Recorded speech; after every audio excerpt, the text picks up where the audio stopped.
The Sun Set in Clay by Cody Zellers.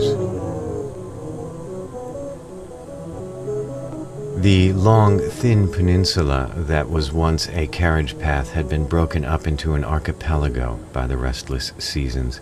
Andrew ran ahead of the little group like an explorer, jumping on each cobblestone island and announcing, "Here's one." Vanessa and Talia ignored the boys' exuberant trailblazing. They knew where they were taking the group, having planned the trip the night before. Vanessa's little brother Robbie handed the girl his backpack, then ran off to join his new friend. Andrew's mission of discovery soon became a competition with the other boy. Each of them rushed to be the first to claim the next crumbled fragment by planting the temporary flag of a sneaker on it. Vanessa heard their triumphant cries of, "Here's one, I found a huge one, and I got a huger one," become more distant.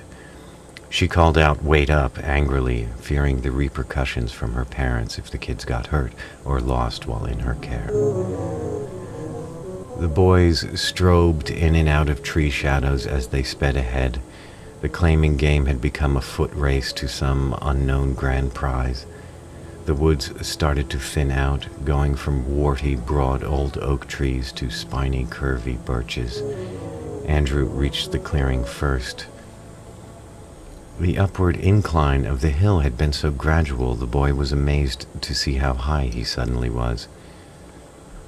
Below, in the valley, comforted in a red and gold speckled quilt of autumn foliage, was his new home, the town of Humeston. This once thriving Humeston, Pennsylvania, now as faded, crumbled at the edges, and brittle as an old postcard.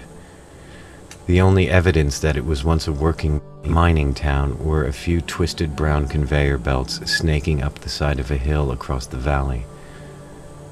The belts led down to the shafts of the abandoned mines, where a silent coal fire had burned for 20 years.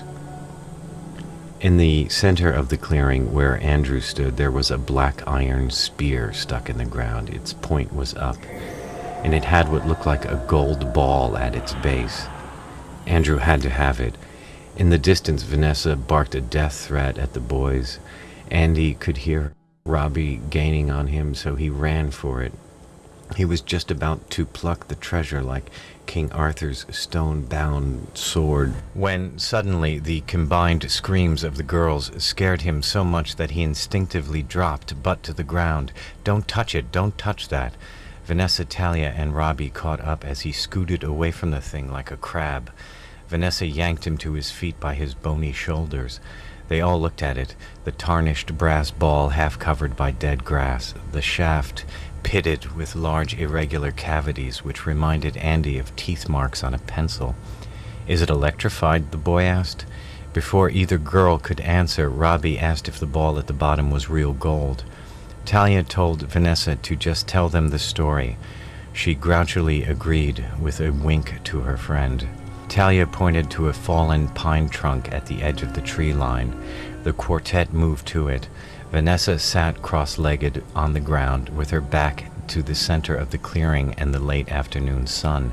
Talia sat on the log next to Andy, Robbie at the other end. The girls were doing their best to hide any sign of the hidden motive behind the seating arrangement.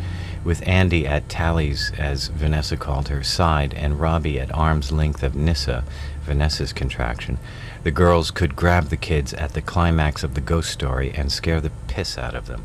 It was the local tradition. Older kids had done it to the girls as it had been done to them when they were young. A small rite of passage or torture known as the gotcha ghost story.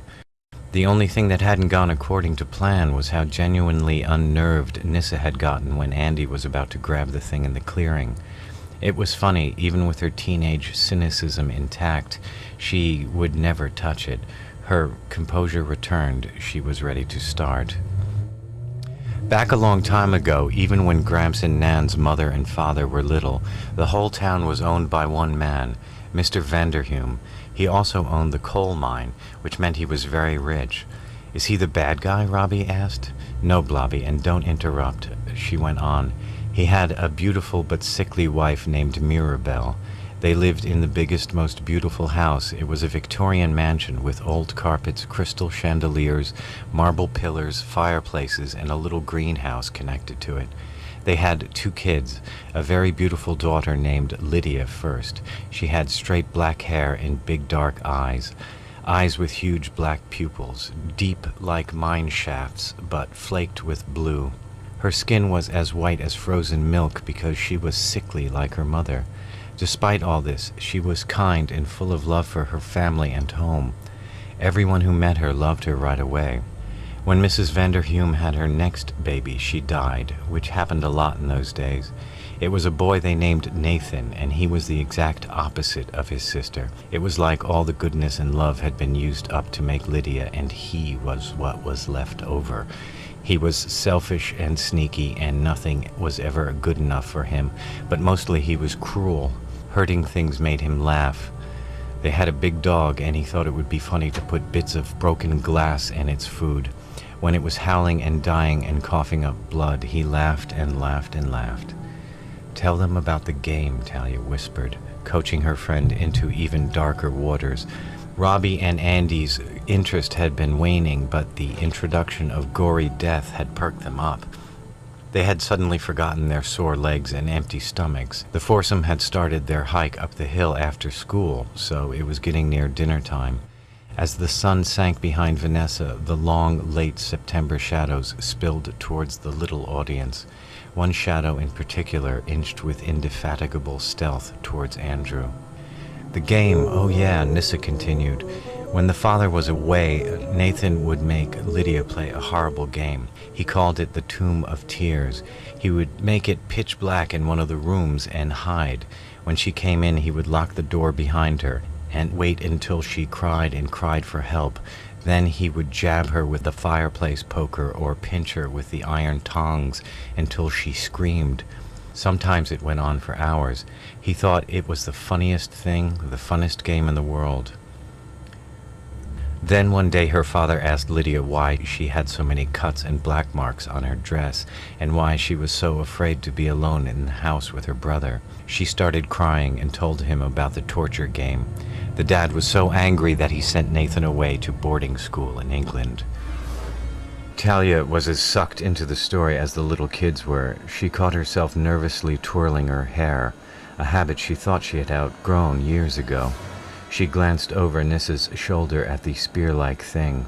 It was the only vertical feature in the circular flat clearing, like the central fixture of a sundial. It cast a long, pointed shadow.